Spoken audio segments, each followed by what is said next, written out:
Good morning and welcome to the Planning Commission meeting for April 7th, 2022. If any member of the audience wishes to speak to an item on the Planning Commission agenda today, there are speaker request forms on the table along the left wall. Please fill out the request with the agenda number of the item you wish to speak to and hand it to the staff seated on the left of the dais. At this time, we would also like to ask that if any member of the audience has a cell phone or other electronic device, that you either turn it off or turn the ringer to silent. If you need to take a call, please step out to the hallway so the meeting is not disrupted. Items 1 through 3 have been placed on the consent calendar today and may be approved as a group. Action will be taken on all consent items in accordance with the staff's recommendation by a single vote. Any item may be removed from the consent calendar by any planning commissioner, staff member, or audience member for separate consideration at this time. The findings of this planning commission are recommendations to the city council. The city council will make the final decision. Are there any items 1 through 3 that staff would like removed from the consent calendar for separate consideration? And are there any items that the planning commission, any planning commissioners would like removed? And would the audience like any of the items 1 through 3 removed for separate consideration at this time? The chair would then entertain a motion to approve items 1 through 3 in accordance with staff's recommendation.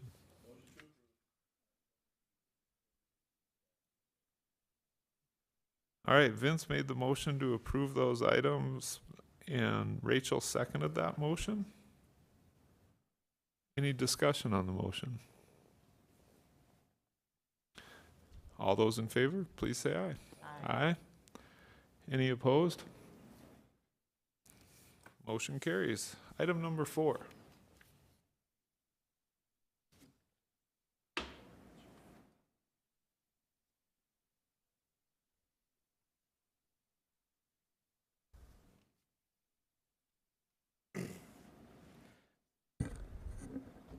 Good morning. This item is a major amendment to a plan development overlay to allow a 2-suite commercial building that will house 2 restaurants, one with on-sale liquor at 1141 Eglin Street. No exceptions are being requested as part of this application.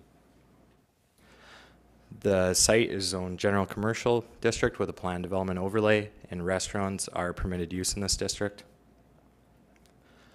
Future land use is mixed-use commercial. Property is accessed by Eglin Street, which is classified as Collector Street on the city's major street plan. Proposed is a 9,500 square foot Fuji Japanese steakhouse, which will be located in the East Suite, and a 2,500 square foot restaurant with a drive-up window that will be located in the West Suite. The steakhouse will have capacity for 250 people and include the on-sale of beer and wine. The applicant has indicated that the drive-up restaurant will not be used for fast food. Shown here is a proposed floor plan. As you can see, there's 2 outdoor patios to the south of the building. There'll be no sale or consumption of alcohol requested outdoors at this time. On to site photos. Public notice was posted at this property. This is looking east along Eglin Street. Looking west along that same street, looking east on the southern end of the property, and looking west as well. The staff is recommending that this item be approved subject to the stipulations outlined in the report, and I'd be happy to take any questions the commission may have. Any questions for staff on this item? Thank you for the presentation.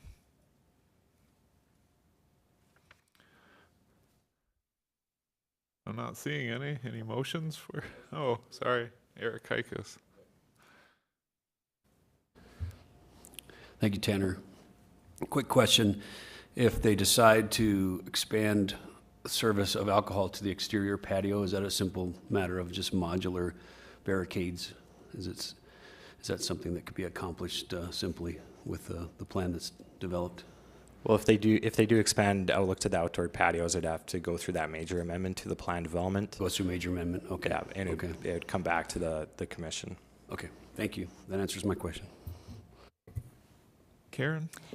Hi, thank you for the presentation also. I just had a quick question. When I was looking at the site plan, I'm trying to decide how you get to the drive-up and the route that goes around the building. Just tell me which way you come in, which way you go out, because I see there's a sign that says you can't go one way. Yeah, so to the east there, that would be a one-way drive aisle, and then, yeah.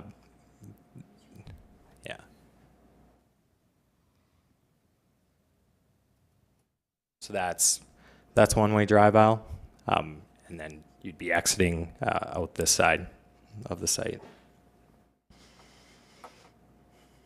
Okay, so you come in on the west side and go out the east side, or the other way around? You'd come in on the east side, go out the west side, yeah. Okay. Okay, that's all I needed. Thank you.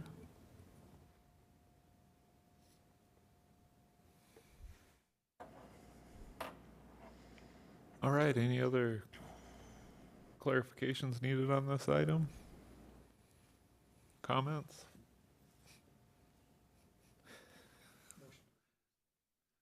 All right, Mike Gallagher made the motion to approve item number 4 with the stipulations. Second. Vince seconded that motion.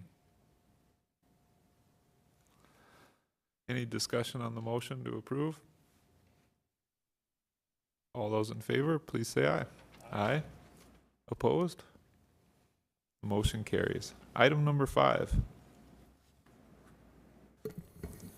Thank you, Mr. Chair. So item number 5 is a major amendment to a plan development to reduce a rear yard setback to allow covering an existing deck. We are asking that you acknowledge the applicant's withdrawal. Once that application was submitted and we went through the regulations and looked at those encroachments that are allowed within the zoning ordinance, it was determined that the request was not needed. And so we would encourage you to acknowledge the withdrawal.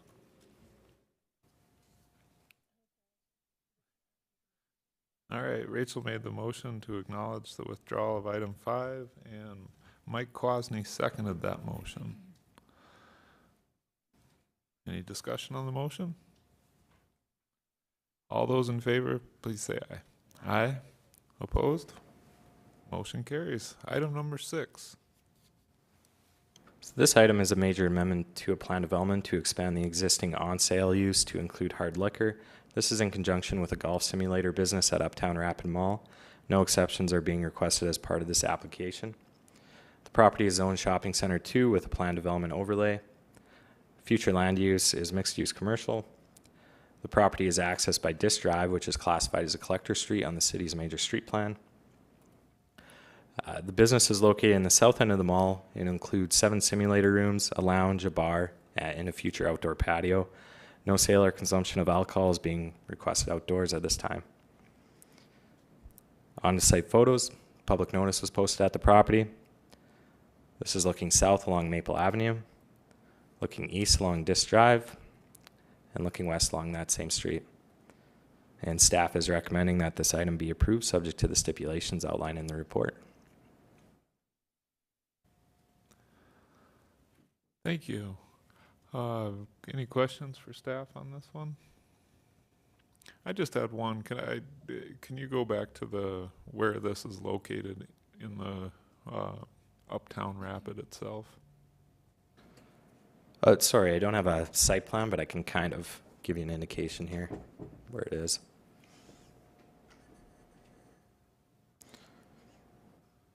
So it's a suite located within this area of the mall, so it's a southern suite. Gotcha. In about 1989, I knew this mall backwards and forwards, but unfortunately that's changed. I'm glad to see some businesses locating here, though. Vince? Thank you, Mr. Chair. Yeah, I'm having the same questions, actually. So what's there right now? What is there? The business is under construction right now, and we do have the applicant in the audience as well, if you could speak to that when it's appropriate. But I was just wondering what was there, so I can, for a frame of reference here. Previously? Yes. Before this business? Shields. Shields, okay, thank you. Yeah. Thanks, Vicki. Other questions or comments on the application?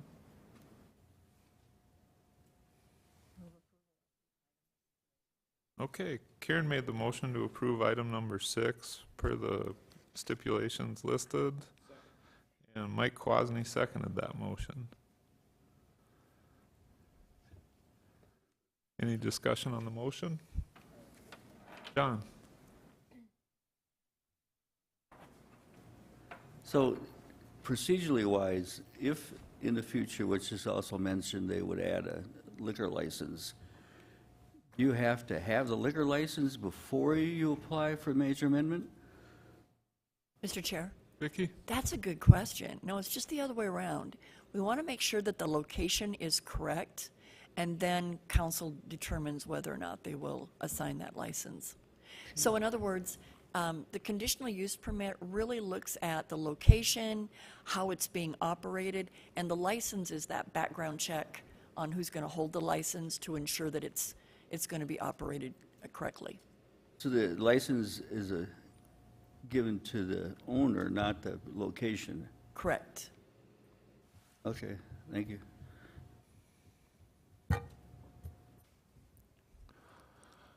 Other questions or comments on the motion, which is to approve per stipulations?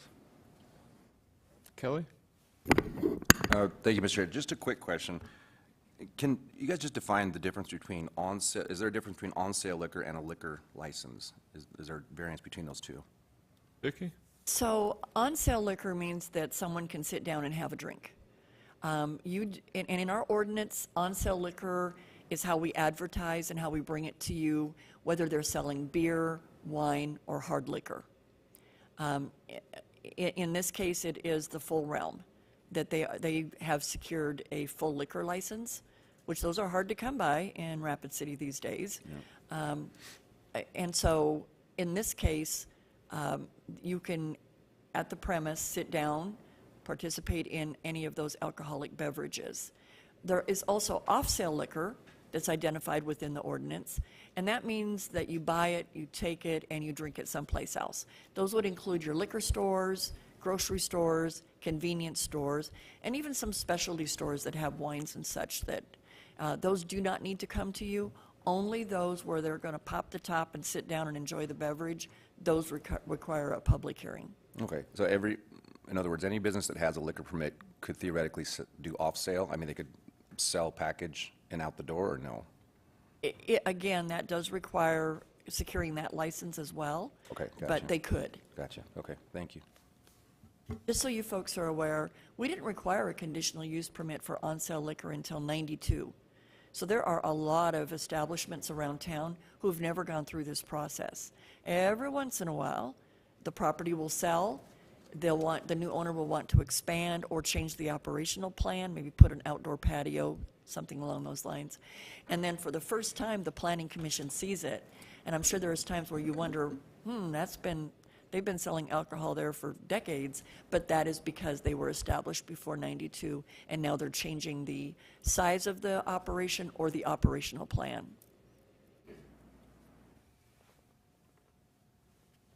Thanks, Vicki. Motion on the floor is to approve with stipulations. Any other comments or questions from the commission? All those in favor, please say aye. Aye. Any opposed? Motion carries. Item number 7. Good morning, Planning Commission. Item number 7 is a major amendment to a plan development to allow an LED sign to be added to an existing ground sign structure. The property is 9 acres in size, located directly northwest of the intersection of Evergreen Drive and Canyon Lake Drive, and it's home to the Canyon Lake United Methodist Church. They've been an active entity within the community for over 50 years. In 2015, there was a major amendment approved on the property to allow a child care center on site. The stipulation of that PD was to ensure that any future LED signage be approved as a major amendment to the plan development. The property is zoned medium-density residential with directly adjacent office, commercial, open space, and public zoning. The Future land use plan identifies this property as urban neighborhood, which promotes self-supporting neighborhoods with a mix of secondary uses such as community gathering spaces. So the church and the daycare do fit well within this future land use designation. The property is located along Canyon Lake Drive, which is identified as a minor arterial, but being that this is an LED sign proposal, there's not any impact to traffic. The existing sign structure sits approximately 17 feet 2 inches from the edge of the property. This is an example of the sign structure as it sits today. As you can see, they will be including a logo sign in addition to the LED sign, and this LED sign will be an important tool for the church to be able to communicate upcoming events with the community. The church does sit up and back on the property quite a ways, so this will allow the church to clearly communicate events and help distinguish themselves within the neighborhood. As part of this improvement, they're going to be adding a stone veneer over the top of the existing brick. This will give the sign a nice modern update. This is a view looking south from the property across Canyon Lake Drive, a view looking west along Canyon Lake Drive, a view looking east along Canyon Lake Drive, and a view into the property looking north. As you can see, signage was posted. One note I want to make is that there was an additional stipulation added once following the report being uploaded. Stipulation number 2 does require that the daycare sign, as shown directly adjacent to the sign structure, will be removed to ensure that they stay in line with the maximum 32 square foot allowed signage. And I will stand by for questions. I don't believe that the applicant is present today, but. Thank you. Any questions for Haven? I have a couple of questions. There's some residents across the street. Is that correct? Directly across the street? Directly across the street, there's a school and a small business. Okay, so there's no, okay, I guess that was the photo that I was looking at. Okay. And again, I guess looking at the light issue, it would appear this pretty much directed along the street as opposed to any major light that would be seen from across the street. Is that correct? That's correct, yeah. And I think that this site is unique in that maybe you can get a bit of an idea, but when you look east and west on the property, it slopes significantly. So it creates kind of a natural barrier to help block some of that light bleeding onto adjacent properties. And then one of the photos that you had here showed what appeared to be something on top of the Yep, so they have proposed a... Yeah, here. Yep, they've proposed an updated logo sign as part of this. So I guess I was looking at the top part. Is that, again, what's the... It's made of plastic. That is not LED. That portion of the sign is not LED. That part is not lit? Yep. Okay. And then you mentioned something about, in this photo, there's, to the left, there's a kind of a temporary... daycare sign. Yeah, is that, you said something about that and I didn't quite understand. Yeah, so upon visiting this site, we were made aware of the existence of that sign, and being that this is an MDR zone, the maximum square footage of allowed signage is 32 square feet. So to ensure that with the new sign, that they stay within that 32 square foot allowance, that daycare sign will have to be removed, and that was added as stipulation number 2. And they plan on advertising for the daycare on the LED sign. So it'll just allow for more versatile advertising and less actual sign square footage. All right, any other questions or comments on item number 7? Okay. Mike Gallagher made the motion to approve item number 7 with the stipulations as listed. And Karen seconded that motion. Any discussion on the motion? All those in favor, please say aye. Aye. Any opposed? Motion carries. Item number 8. All right. Item number 8 is a final plan development overlay to allow a community park on a 0.91 acre property located directly east of Provider Boulevard, and this is located within Johnson Ranch subdivision. The Planning Commission had previously approved smaller lot sizes and increased densities within Johnson Ranch subdivision as part of a final plan development, contingent upon the provision of a park within this subdivision. In addition, in 2021, there was a final plan development to allow a 150-unit apartment complex directly north of the property. A stipulation of that plan development was that the park plan include clear identification of playground equipment and mature landscaping. The plan for before us today, oops, I'm clicking the wrong button here. The plan before us today does not include playground equipment and has proposed medium-sized landscaping. This is a result of, per the applicant's letter of intent, the majority of neighbors do not want playground equipment, and medium-sized landscaping is preferred as opposed to mature because they feel it has a better chance of survival. But getting back to the zoning of the area, the property is zoned medium density residential with a small portion of general commercial in the southeastern quarter.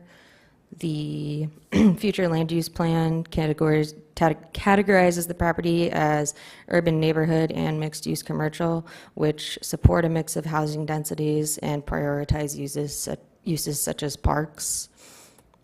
The property is located along Provider Boulevard, which per IDCM standards is a local street. This was an updated landscape plan that clearly identifies where the landscaping points are going to be installed. Our concern with this proposal is that being that there were additional amenities proposed previously, there may be members of the neighborhood who weren't aware of this, and although the majority, per the applicant's discussion and his letter of intent, were included, have decided that they don't want structural development or additional amenities. We do have concerns that this will eventually be owned. It's anticipated that this will be owned by the city and maintained by the city, and if in the future residents do want such amenities as playground equipment, that's going to be on the city to provide that. That concern is shared by the Director of Public Works. This is a view of the property to the south along Provider Boulevard, along Provider Boulevard looking north. Property view looking east. As you can see, signage was properly posted. This is a view to the north with that adjacent multifamily development, and a view to the to the west with those single-family residences. And a view to the south, these are those lots that were allowed to be a bit smaller with that previous plan development. This will provide valuable open space. And based on that and the applicant's letter of intent that the majority of neighbors support this plan as presented. With council's, or with Planning Commission's agreement, we would recommend approval. I do want to note that the applicant is in the audience today, as is Councilman Jones. He's here to speak to some of the concerns brought up during the appeal to council regarding the apartment complex. Mr. Chair. Vicki? So just to kind of concrete a little bit of the history, it was several years ago that the residential lots to the south of this property, and they are significantly further south than just right up against the park, when that proposal came in and they requested to have smaller lot sizes in order to create affordable housing, at that time a stipulation of that plan development was that a community park be provided. The size of that park has varied over time. If Marlo goes to the site photo that shows the park itself, at one time that lot known as future multifamily, there was talk about, is that going to be a part of the park? Is it needed? When the apartments came in a few years later, and there was a great pushback from the neighborhood about the impact of those apartments and what that would mean to the neighborhood, the decision of the Planning Commission to approve the apartment development did get appealed to council. There was a very lively discussion at council. Several neighbors participated, and this park was a primary point of discussion as to what it would look like, the significance of how it would function to accommodate all of the families that would be living in the neighborhood now.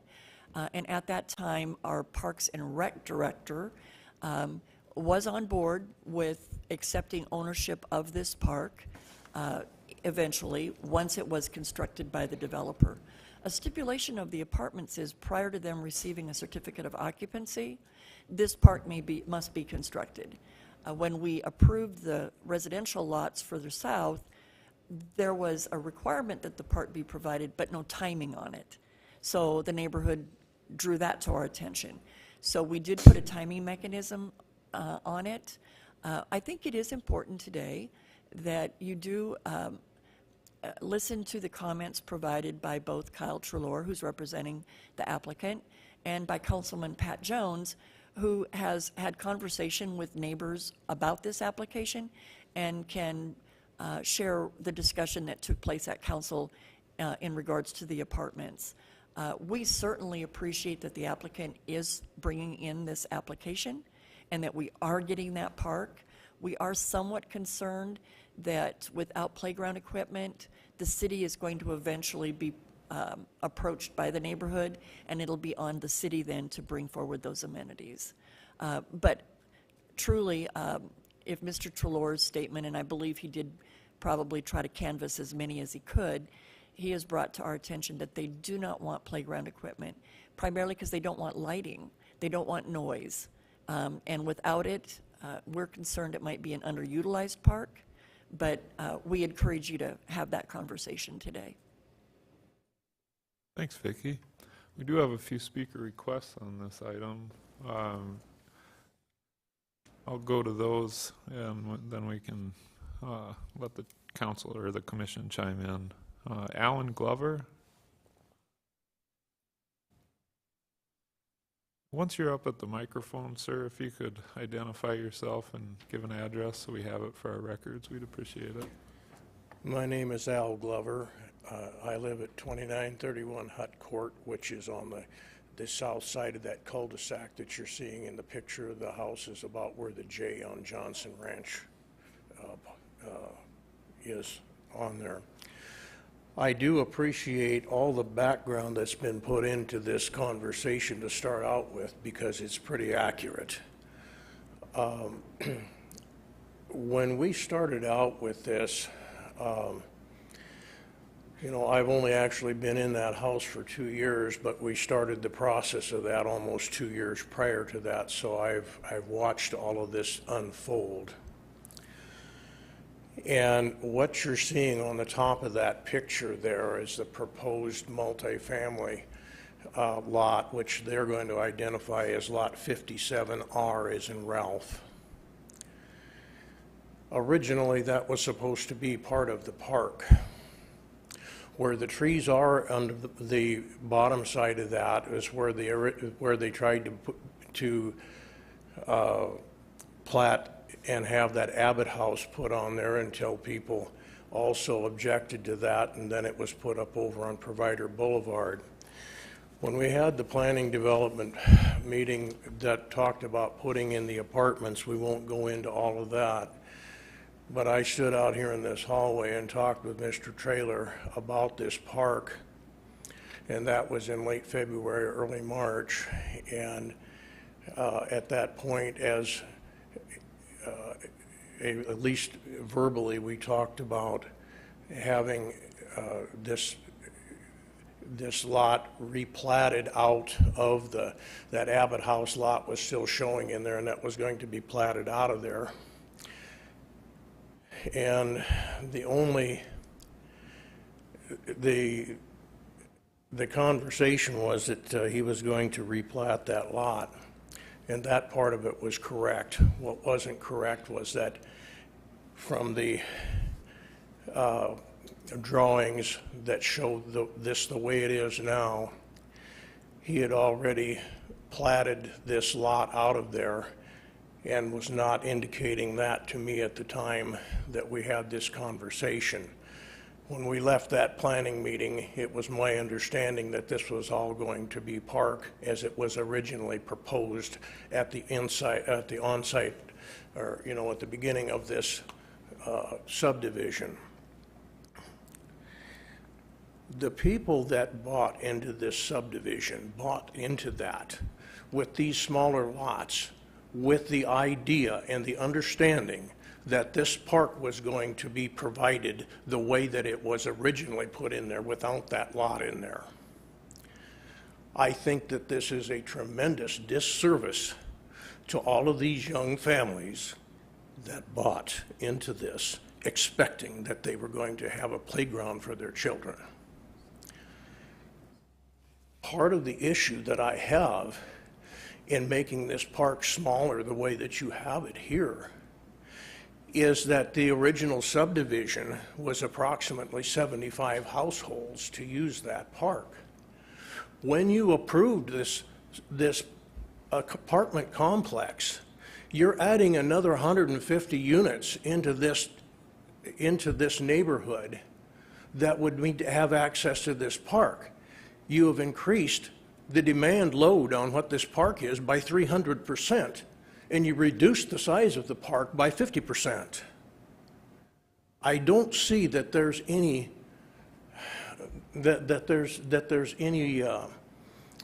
good use of this philosophy.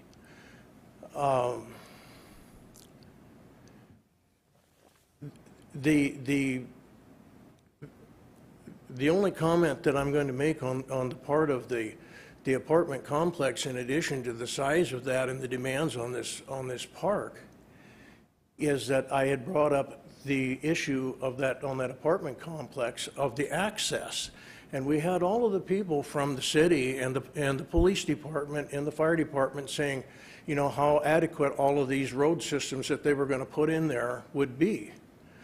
But I'd like to have any of you on this panel tell me what town in this state that will have approximately 600 people in it has one 2-lane access in and out of it, which is what you approved for this.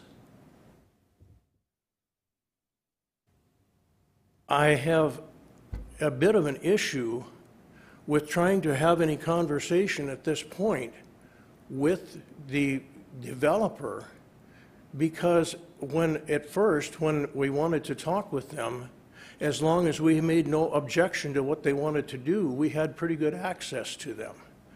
As soon as we objected to what they wanted to do, we have no access to them, and all my trips to his office to try to see him or make an appointment with him or leave a phone number for him have gone unanswered.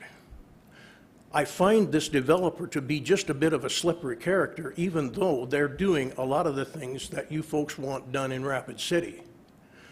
My request would be that you cancel this Lot 57R and put it back into the park the way that it was originally intended to be there, that all of us that bought into that subdivision were under the impression that this would be done. I'm all for developing what needs to be done here in Rapid City, but let's put some common sense to it. Thank you. Thank you, Mr. Glover. Pat Jones, if you'd like to come up.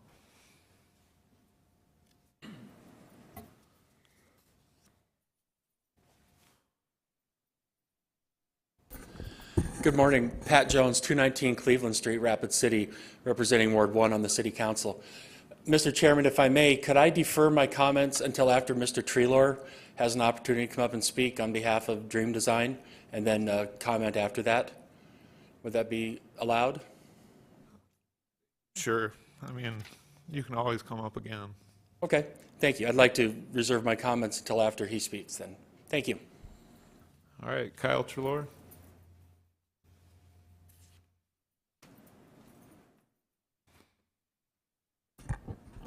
Kyle Treelor with Dream Design. Thank you for hearing this item this morning. I've had a lot of good conversation this morning, especially with Councilman Jones. What I'd like to request is a couple weeks so that I can meet with him, and then maybe we can do a little more canvassing of the neighborhood just to make sure that this is the park that was agreed on. The statement that's in there is based on when we did the apartment. I had individual meetings with, I would say, 70% of the homeowners in this area at that time to discuss what was wanted in this area. And we just want to take a couple weeks to go verify, talk to some more neighbors, work with the councilman just to make sure that we're bringing forward a park that everybody's happy with. So if you don't mind, I would like to request 2 weeks to do that work and then bring this back before you with any additional comments that we may have. Thank you. Okay. We're generally open to hearing continuation of items for further development. Is that 2 weeks that is requested an appropriate time for publication, that sort of thing? Mr. Chair, Vicki? we could hit the publication for a conditional use permit, but if there's going to be a change in plan, that drawing needs to come to us. We need to get it routed out again. 2 weeks is going to be very tight to get that done. That's what I was worried about. I've got a number of commissioners that want to comment as well, so I won't go any further with that. Mr. Jones, would you like to comment at this time?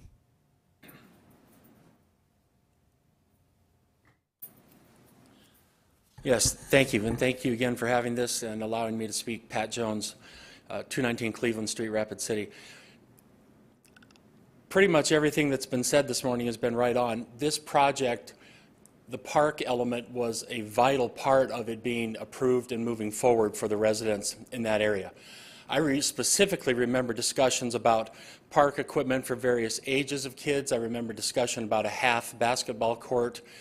There was a full basketball court discussed, and then the conversation that I was involved in agreed that, well, just a half-size one would be better, just so there wasn't a whole lot of, large running around, but a place for activity. There was even talks about application to try to find grants to provide cover for some of the playground equipment for shade and to reduce sunburn and heat of the playground equipment. So my recollection is a lot of intricate discussions about park equipment and playground area out there. And as many people that are going to be living out there, between the apartments and the people that live there, having the green space, having playground equipment out there is going to be vital for the success and quality of life of that area. And so I'm requesting that, as Mr. Treelor has said also, and I appreciate the fact that they're willing to listen to the concerns and put this on hold till we can find out more. We need to make sure we do this right. The people out there have spoken loudly about this issue, and we need to make sure we listen to them and we do this the right way. So I appreciate the opportunity to bring this forward today, and I'm hopeful that we can pause, and if it has to be 2 weeks or 4 weeks, whatever community development needs, we need to do that right, and then take another look at it and move forward so we can do this the right way. The Parks Department having to provide equipment down the road for this would be very much opposite of what was expected in the beginning. So I just think we need to take a look at it again and make sure we proceed properly. Thank you very much. Thank you. Rachel? I've got to say that I'm really disappointed in this. It just, you know, I expected a park that was close to the homes, you know, that were being developed. I expected a park that was an ideal location for a park, and this looks like someone took a piece of land that wasn't otherwise as economically useful for them, and they used that for the park. And now they're saying, well, we're not going to provide playground equipment because the neighbors don't want it. I'm going to expect something here. I'm not going to just have trees. If the neighbors truly don't want playground equipment, I'm going to expect a nature trail, biodiverse gardens, signage, something. Not, we'll put some trees and some irrigated lawn there. It is honestly very disappointing to me. Mike Klosny? Thank you, Mr. Chair. I would like to echo Rachel's comments there a little bit. I have a couple questions, and you know, we're not just dealing with the people that are there right now. We're dealing with future. And I think it's important that as we deal with future, that we don't just take a bunch of people and have it documented that they don't want playground equipment, they don't want lights, they don't want, because in the future, it's about the future. When we put parks in, we talk about the future of our community. So I think it's very important, as I think Rachel tried to point out there very well, it's important that we look to the future. So I also will be disappointed if there isn't something more to this. The other thing that was mentioned is the landscaping, and I'm not sure that I understood the medium landscaping versus taller, more mature. And I talked about this before, that we have some landscaping that allows for the homeless in our community to camp out. And I think it's very important that that not be the case in this particular place. It should be proper landscaping so that it's a secure area for the kids that are going to be there, and there is no opportunity for camping out there in the middle of nowhere. So those are some of my concerns, but I also think that in my mind, it will not matter that we have documentation that some of these people in the park or in these houses do not want this. I think it's the future that we're looking at, and I think we need to have something there. So, Vince? Thank you, Mr. Chair. Looking at this morning, I'm a little disappointed too. I'm sorry that, and I can echo exactly what Rachel just said. I mean, we had great hopes for this. I'm happy that you're willing to take more time on this. That's definitely more comforting. But I think we need 4 weeks. I don't want to put it on the staff to make them rush on anything like this. We need to take our time with it, and I know you want to get it right. Thank you. Karen? Thank you, Mr. Chair. My first question is the lot where the future multifamily residential, that square, is that already platted and is done? That is platted separately. Okay.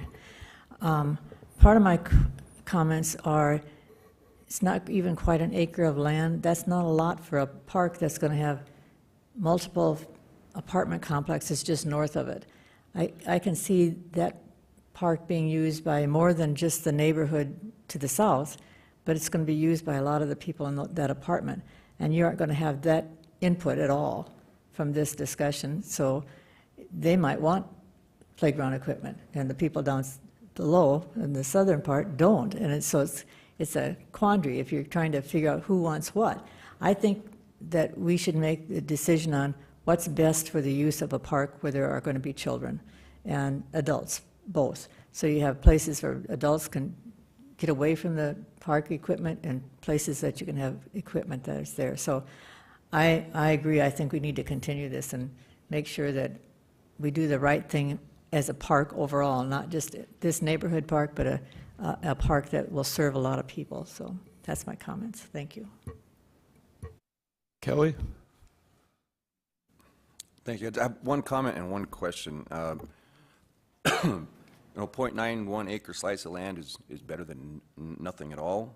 In my opinion, for me personally, for this community, for Rapid City, more green space is always better than less green space. My question is, down the road, if the city Parks and Rec took stewardship or ownership of this park and the residents wanted changes, additions, or removals of anything, is that a tenant-driven process, or how does that work if they approach the city? Is it just a band together, let's get a petition going to make changes to this park?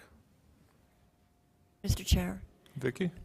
That's really a question best answered by our Parks and Rec director. But and the city does accept ownership of community parks that are created by developers as neighborhood parks.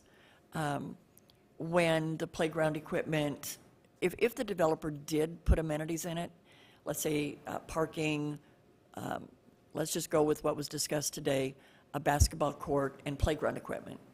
If those became aged or the pavement broke down, the city would be required to make those improvements once we assumed ownership of it. If we accepted green space as a community park and the faces of, even if every neighbor out there today said we don't want anything, as those faces change over time, those new property owners could approach Parks and Rec and say, we do want amenities. This is a city park. You've got other amenities at Canyon Lake. You've got them at Robbinsdale. Why not us? So that was why our Parks and Rec director, in reviewing this, was somewhat concerned that if we don't get something now, it'll be on the city later to make those improvements. I see. Okay. And are the odds really high that this will become a city-maintained property? Yes, we assume that it will. Okay, thank you. Mr. Chair, just to clarify too, as Marla was doing the review, this has kind of been a moving design for what that park was going to look like. And the gentleman that spoke today, he is correct. At one point, the acreage for the proposed park was significantly larger than it is today. And so, depending upon the design, I don't know if it's so much the acreage or if it's the functionality of it. And I think that's what we need to see to determine if that still meets the original intent when we first got on board with providing this amount of density in Johnson Ranch, with the consideration that there would be a community park. I'm going to butt in. If there's a future discussion on this, it would be great to know what sizes were proposed at the time we considered Johnson Ranch, at the time we considered the apartments, because if the target size of this park has been moving, I think it would inform all of our decisions up here. We can provide you with acreage. We can actually provide you with all of the different park layouts that we've seen. That would be excellent. I'll go with Eric Hikus. His button isn't working. Haven, I'll come to you after that. Thank you, Mr. Chair. I think my button isn't working. Probably because I'm not voting, but I can add my 2 cents here. So I'll share my professional opinion. Number one, there's a lot of merit to the discussion about, instead of implementing very large species at more mature sizes, those are actually somewhat difficult to establish at times, and there is some science and benefit to the smaller, more medium-sized plant material. There is a period of decline that the larger sizes go through, and sometimes you actually lose those trees in the process. With great intention to have more mature landscape, sometimes the more medium-sized stuff establishes more quickly and there's a better benefit over the long term. So I really support that mentality. My 2 cents on the park.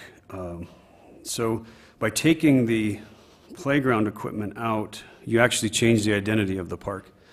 It's no longer an active park, it's more of a passive space.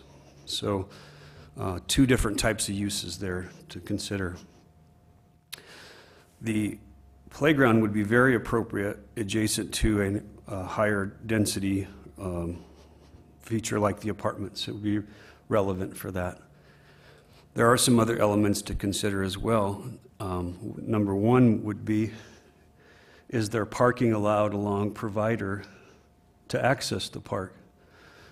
For those who can't walk to it in the surrounding neighborhood or would like have small children or something, there would need to be some sort of access provided for someone to drive there and park, and then have a accessible route from that parking to the playground equipment so that they can take small children or even medium-sized children to that park. So it's a little bit more than just playground equipment to consider here in the greater context. So, and I think there's a lot of merit to the discussions on the basketball court, and then, you know, some kind of place for people to gather as well, albeit some seating or something like that that's in support of the playground too. So I'm giving you some of the bones of a park. So I think that you're talking about two different animals here: a passive space, which is proposed, and open space, which really that was what it is. Or you add those other elements, the active play elements, then it becomes an active, energized park. So we really need to understand the nuances of those two types of spaces. So, and again, I won't be voting, but I'm just sharing my professional opinion. Thank you. Thanks, Eric. Haven? I agree with quite a few of the comments that have been made. One issue I wanted to raise was accepting this property as a city park. That, I guess, it concerns me a little bit, and I don't know what the history has that been, but I think, Vicki, you answered that in part, that it's been done before. Obviously, this creates an obligation on the city going forward, and the expense of maintaining this would seem to be, you know, significant year after year. Can you shed any light on, more light on the history of accepting properties like this as city parks? Vicki? Chair, so our Parks and Rec department, they eagerly work with developers that if they are proposing to provide the park, that's a huge win for the city. And when the playground equipment or other amenities are being proposed, they do review those plans carefully to make sure that they are meeting all of the regulations that the municipal parking, our playground equipment must meet. And so there's a lot of collaboration that will take place between Parks and Rec. But overall, this is a benefit to us and the taxpayers if we can get the developer to bring forward that community park. I think the Parks and Rec director is like, it's the least we can do once it's constructed to then maintain it. And they've been wonderful to work with in doing that over the years. Rachel? I have a couple more questions. First off, my memory is not always great, but I believe, and I think you've already stated this, but I think it's a good reminder, this isn't like a free gift to the city. This is looks to me the below bare minimum of what we expected as a part of an agreement for smaller lot sizes. So this isn't, you know, oh, look, we're getting something free. This is something that we agreed to, that the developer agreed to, that should meet, you know, certain standards, because it was something that, you know, was decided upon years ago. So that, I'm not wrong in that, right? Mr. Chair? Vicki? You're absolutely correct. Now, to the credit of this developer, they have done many other subdivisions throughout the city. There have been times when they have created a community park with no requirement to do so, just wanting to bring that amenity to that neighborhood, and then working with the Parks and Rec department to assume ownership of that. In this case, because of the reduced lot sizes for some of the homes, and because of the density of the apartment development adjacent to it, This park is actually a requirement at this time. And then, so the requirement is being fulfilled because they will not get a certificate of occupancy until they bring forward a park that we were actually going to agree on. Is that correct? That's correct. Okay, thank you. I feel like we're in a court of law, by the way. I'm sorry, can you say that again? So I feel like we're in a court of law. That's correct. I want to make sure, you know, sometimes these details pass by me, and I want to make sure that I'm catching on to them. Good. Yeah, I think it's absolutely imperative that if the neighbors decide that they just want trees or something, they have to bring that to a landscape architect, and the landscape architect has to design it. I mean, I'm not okay with them just kind of getting away with putting in some trees, and I expect to see a thoughtful design on this one. Thank you. Mike Kwasny? Thank you, Mr. Chair. I would like to acknowledge the fact that the developer has been good at doing the things that are necessary in the community, and I think that's great, and I hope they continue to do that. And I hope we can challenge them a little bit and have them really look at this as they bring this forward going down the road. I have a question. I think it might be for Vicki. That future multifamily residential, you said it was platted.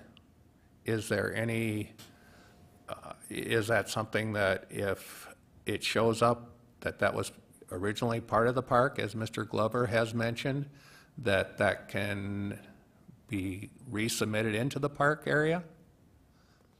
Mr. Chair? Vicki? The property, so the property is platted.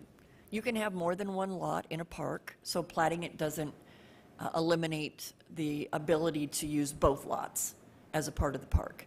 The residence is not constructed, so this is a great time to be having this discussion if it's the determination that that acreage should be added into the park. Okay. That would be, I think we'll find out, I'm assuming that we'll find out what was originally planned, and as we move forward, we'll look at that, and I think that's a conversation we'll have down the road. But I appreciate Mr. Glover's comments today, and some of it's really important to take note of. So, John? Has the apartment complex to the north been platted? Yes. Is all built out? It's being built right now, and I think Marlo had some good pictures that they're in the middle of construction right now. So I'm still weary of what was originally proposed and what was brought into the conversation the last time and what it looked like. Can someone show on this picture of that where the perimeters were originally of the original park? I don't know that we can do, because we have many iterations of what that park would look like that have been submitted over the course of several years as Johnson Ranch has ebbed and flowed in what that development, the Abbott House has actually moved locations as well. If it is your intent to continue this, we would recommend that you continue it to the May 5th meeting and that we not try to work on design in this meeting today. We will pull the history of the property and we will attach every proposed park layout, including identifying the acreage. I think that John makes a good point. You need to look at that. You need to see what it is that Planning Commission bought into when you supported the reduced lot sizes and when you supported the apartments. I think equally as important is, even though the apartment development is providing the necessary open space for those tenants as required by the ordinance, in order to secure the approval by council, there was negotiations on the fly in the council meeting between the neighborhood council and the applicant that concurred that this park was crucial because of the densities proposed by the apartment, in addition to all of the lots that were already in place. And that is when the discussion took place about, we're going to do playground equipment. I don't believe that staff would have recommended mature being the language of the stip that got added at council, but we will certainly work with the applicant to ensure that we are getting healthy, large trees, but certainly not mature trees. I would echo what Vicky says. When I first started on Planning Commission, at times we would redesign projects in the meeting, and it's never a great approach. You know, it's better to have this done thoughtfully and then take a look at it at another day. But I think all of our comments help that process happen to know what we're concerned about. So if you have more comments along those lines, please chime in now so we can see them at a future time, hopefully. Vince? Thank you, Mr. Chair. I was just going to make a motion to move this to our May 5th meeting. If that's okay with everyone. Yep. Okay. Vince made the motion to move item number 8 to the May 5th meeting. Oh, wait, we're continuing. Continuing, sorry. Continue the item. Thank you, John. Till the May 5th meeting, and Rachel seconded Vince's motion.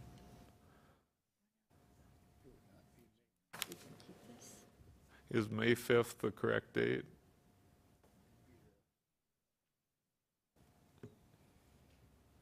I'm sorry, did you ask me a question? Yeah, is May 5th the correct date?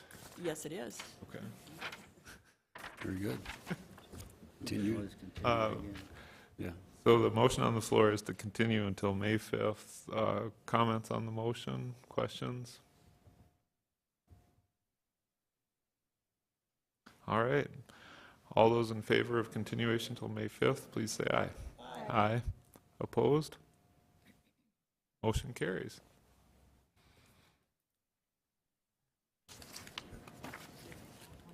All right, item number 9. Good morning, Sarah Hansel, Planning Projects Division. Staff recommends that item number 9 be continued to the April 21st Planning Commission meeting. We're working with the applicant to clarify some information that they'll be submitting between now and then. Okay.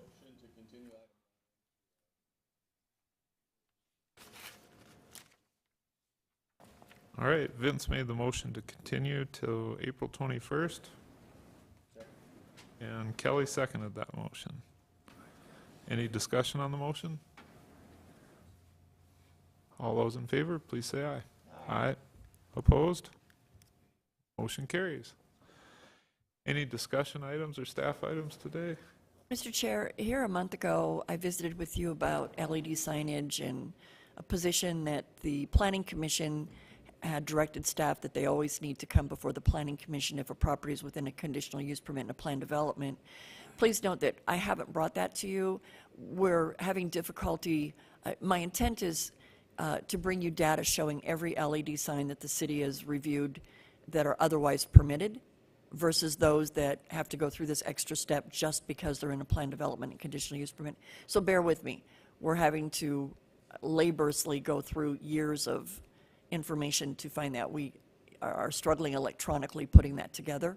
But Mr. Herr pointed out at the end of my last speech that I was speaking as if some of you sat on Planning Commission when that decision was made. And he is correct. That was not any of you that directed staff. So this might be easier than I think to get that direction reversed. So, but as soon as that information is together, I haven't forgotten. I just wanted you to let you know, and we will be bringing that forward. All right. Vince? Well, I don't, maybe John wanted to say something about that. Did you want to go first? No. Okay. Thank you, Mr. Chair. My point was, we can go through the history, but the conditions have changed, the rules, the signage laws have changed since then too. So going back, it might have been legal, and it's grandfathered in now. So the only time we can attack those is if they want to change or modify them. A perfect example was Bob's shoe repair was one. And then the, oh God, what is it, with the cowboy on top of the roof? That was another one that were damaged in storms. Well, both of those people, at the time I was on a planning commission, called me at different times and said, hey, the city said I can't replace it as is. I go, really? You know, I mean, it's basically, and we attacked the hysterical part of it, you know, and got them involved and said, look, you know, this has been here forever. And they finally got to do it, but it was one of those things that it was, now it's illegal conforming. Legal. So, again, as soon as I get that data together, and we will only speak to LED signage, and the data I bring you will be the ordinance as it stands today, existed all those years ago, and we are treating properties differently because someone at the time on Planning Commission didn't like the signage and created a hardship for some property owners. My concern is that we're requiring someone to go through another step that everyone else is permitted to do. And if we ever got sued, I don't think that we would sustain that lawsuit very well. All right, Vince, go back to you. Thank you, Mr. Chair. So I have a question. I've been asked a couple of times, and I've witnessed this myself, and this is regarding Rushmore Crossing. And the way it was designed, you know, it's basically two-way as opposed to a four-lane. Is there any, and there are, you know, there are folks that get caught trying to come in and out of some of these, you know, whether they're on a north side location or a south side location, they can't turn left, and there's a problem. Are there any plans in the future to maybe use some of the parking spaces on either side of that road to expand that lane? Mr. Chair? Vicki? So when Rushmore Crossing first came on board, believe it or not, Todd and I were the two that reviewed it all those years ago, stood in the field kicking rocks with the developers. They had to do a traffic impact study. Eglin Street was constructed as a part of a TIF. We do have additional right-of-way. It is anticipated that as growth continues, there will be some intersections that will require signalization that will help get traffic to and fro. I'll defer to our traffic engineer who isn't here today, but it's something that's monitored, and when it gets to a point of failure on street functioning, that is when he brings it to the city council's attention that, hey, as perhaps a future project that the city needs to bring forward, we need to see a signalization of an intersection. Is there, so I'm taking it from your point today, is that there is nothing that you see in the near future to make any changes? There is nothing on a schedule, but just note that the Public Works Department does monitor all of our commercial and industrial streets. The amount of traffic that is on each street is monitored closely. So those that know more than we do are keeping a watchful eye on not just this area, but other heavily traveled areas within the city. Okay. So as far as someone has a complaint, would it be better for them to complain or to voice these concerns, I should say, to the owners of the establishments on that road? No, that Eglin Street is right-of-way. It's owned by the city now. Okay. And so if there's concerns with getting in and out of Eglin Street, turning one way or the other, then certainly that is something that our traffic engineer could assist in explaining why that improvement isn't made today versus what will trigger the improvement in the future. All right, thank you. Kelly? Thank you, Mr. Chair. I've been meaning to bring this up forever, and I don't want to take up too much of your time, but I think it's something, it's actually a question for the city staff collectively. And I think it's relative to this forum with the Planning Commission. The 50th anniversary of the flood is coming up. I was down there not too long ago with my kids at the playground, and we wandered over to the fountain, and I looked over and I saw the memorial from '82, I believe it was. And I hadn't seen it since high school. It's literally been 30 years since I even remembered that memorial being there, and it was like a balloon deflated. I was just sad, crushed by how small, run-down, forgotten it was. And I don't know what the city has planned for a new memorial. I haven't heard. I've kind of, you know, kicked the bushes a little bit, but I'd really like to know what the city has in mind for a proper memorial, because I think it's wholly inadequate that 230-some people died in this city, and that's the best we can do to honor them and their relatives and the families. I think it should be front and center to our city and our culture, even our, I guess, our chemistry as a community.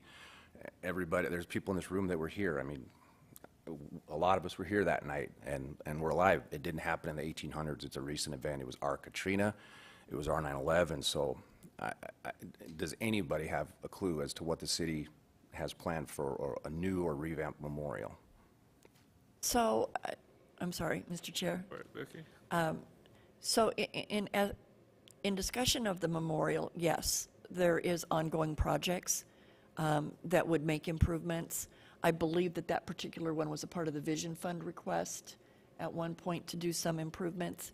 But just note that this is the 50th anniversary of the loss of 238 souls in Rapid City.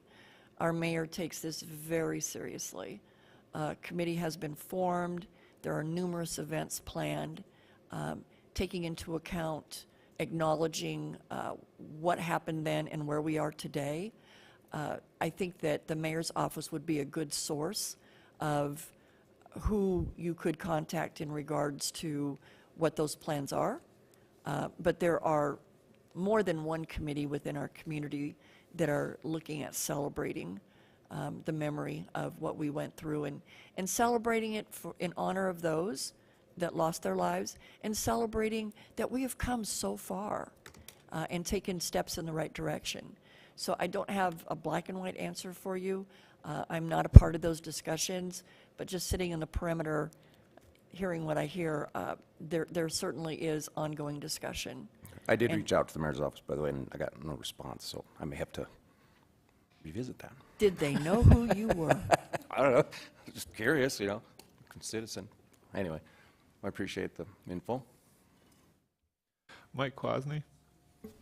Thank you, Mr. Chair. Hey, the communication coordinator for the mayor's office could speak to this. So I just need to camera angle around since I'm going to double task here. So hold on. This is a first, guys. Daryl's going to film come himself. behind the-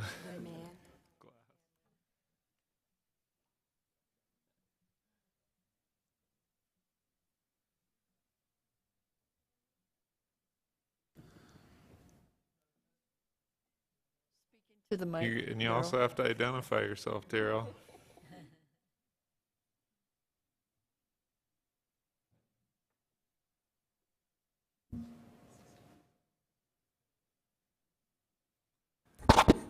There we go. Not used to double tasking like that, so I had to get the camera angle around for those people who are watching at home. So I'm Daryl Shoemaker with Communications for the City of Rapid City.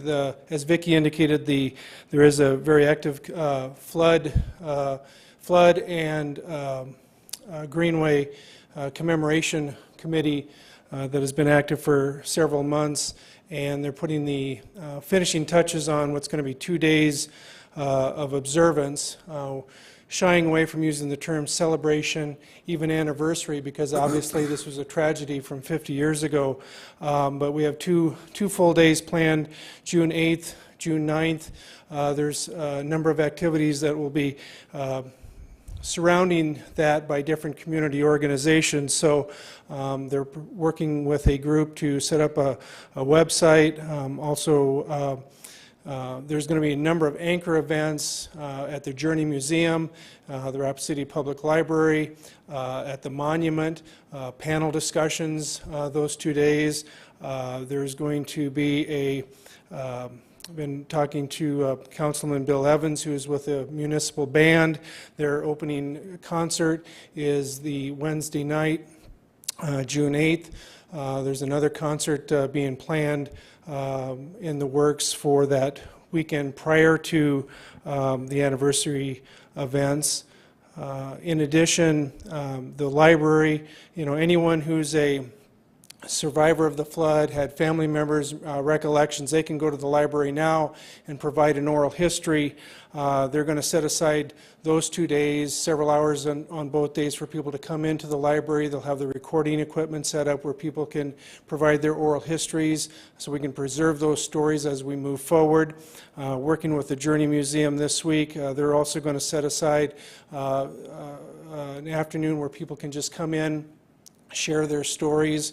So there's going to be a number of activities for people to pick and choose, almost kind of a buffet line, if you will, of things that they can choose.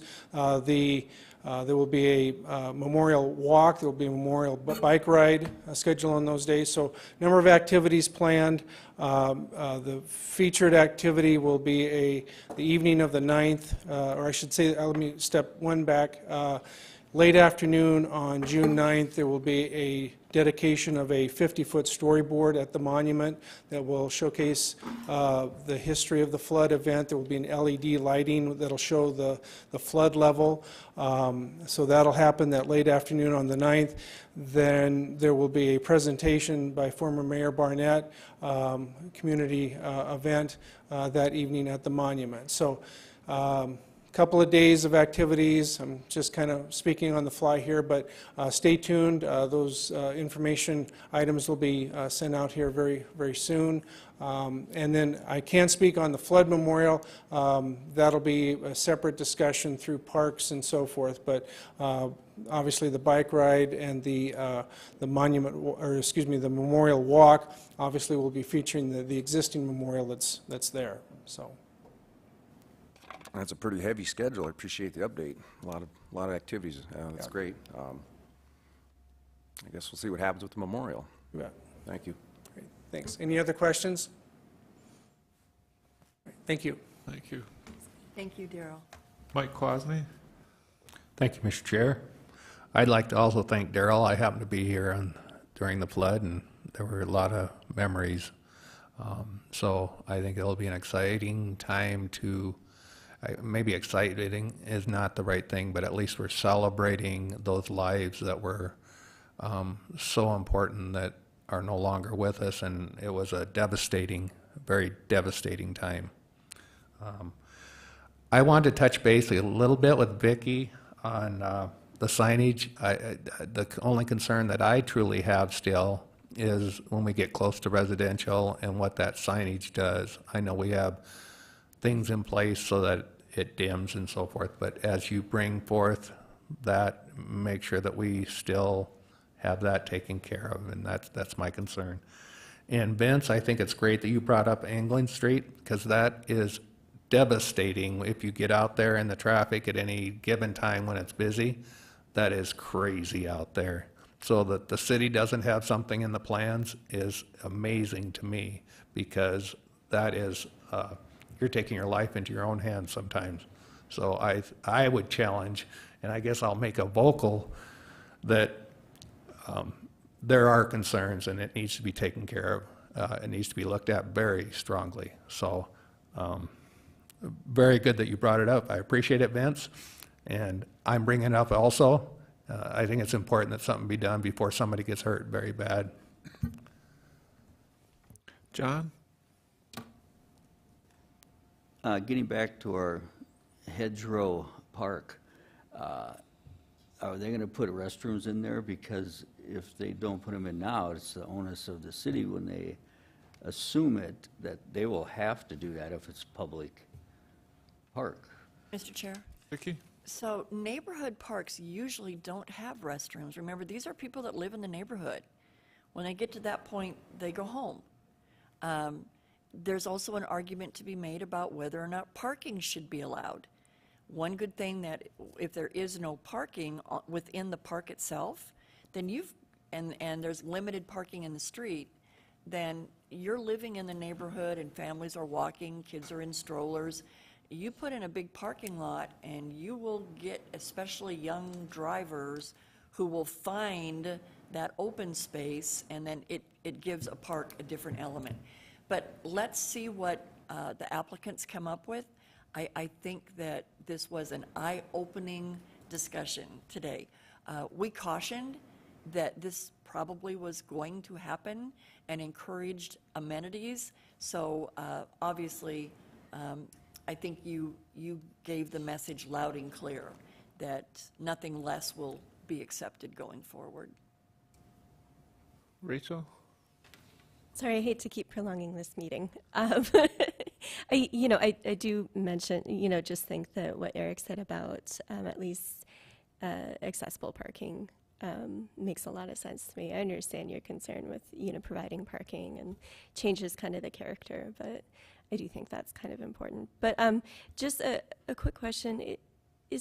What do you think, how likely is it that if we had a change to, was it Title 17, so that if you had a development over so many residences or something like that, you had to provide so much like community-owned space, like a park or something like that? Is that something that's really been fleshed out as an option? Mr. Chair? Vicki? So over the years, we've had that discussion. It was not supported by developers as a whole, and we did not get that through council. We're back looking at it. What is that number? Is it number of units, acreage, how much distance between parks? Should there be those larger parks and then partner parks that are smaller to break up throughout a community? So it's being discussed again, but it was several years ago. We did an exhaustive research and did come forward with a proposal. It did not get off the ground. I think that staff definitely wanted something, but we could not get it through council. Okay, thank you. All right, other discussion items today from the commission? Eric? Thank you, Mr. Chair. So the whole park thing really brings to mind a lot of comprehensive thinking as a community. So Rapid City's got great parks. We have everything from really nice, small vest pocket type parks like the ones we're talking about to more regional parks like Sioux Park. And so it brings back to mind a book I read in college, which was actually part of the boards and the preparatory boards for being a landscape architect. It was called Parks Are for People. And it mentioned comprehensive park planning on from small town to large community, and there's a lot of metrics that a community goes through as to, I've got a subdivision, I'm 180 units, I should have a small regional park. Or I'm a small subdivision, I have 12 units, I should have a little vest pocket park. Or I'm a community of 500,000, I should have 2 municipal golf courses, 1 regional park, 1 large competitive swimming pool, blah, blah, blah. I think it would be great light reading for anyone who's interested in the complexity of park design to read Parks Are for People.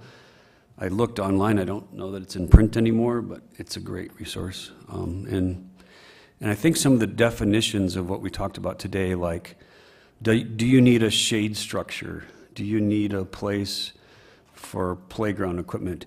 Should there be playground equipment for both 3 to 5-year-olds and 5 to 12-year-olds? There's a lot more to a park than just a couple pieces of equipment. And I need to clarify my point that parking is not required for a park, but the accessible route from some right-of-way to the playground equipment is a requirement. So that being a sidewalk. And Todd, I'm trying not to bore you here, but so bad things happen in public restrooms. That's my opinion as a professional. Generally, if you can't see what's going on in there and the police don't have access to it, it can't be patrolled, generally bad things are going to happen in that public restroom. So be careful what you wish for when it comes to public restrooms, because there is a lot of things there's a lot of negatives associated with public restrooms. So with that, I think having a little bit more information readily available for all of us as a community, that that park planning is a significant aspect. So it's more than just, hey, let's put a playground in there, right? So You know, Chair? with that, I'm going to stop talking. Thank you.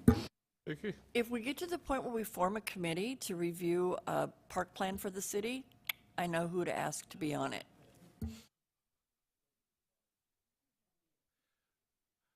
All right, anybody have any other comments or a motion, maybe? Mike Gallagher made the motion to adjourn, and Rachel seconded that motion. Any discussion on it?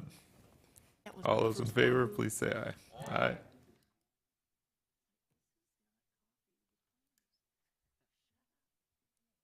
I really want to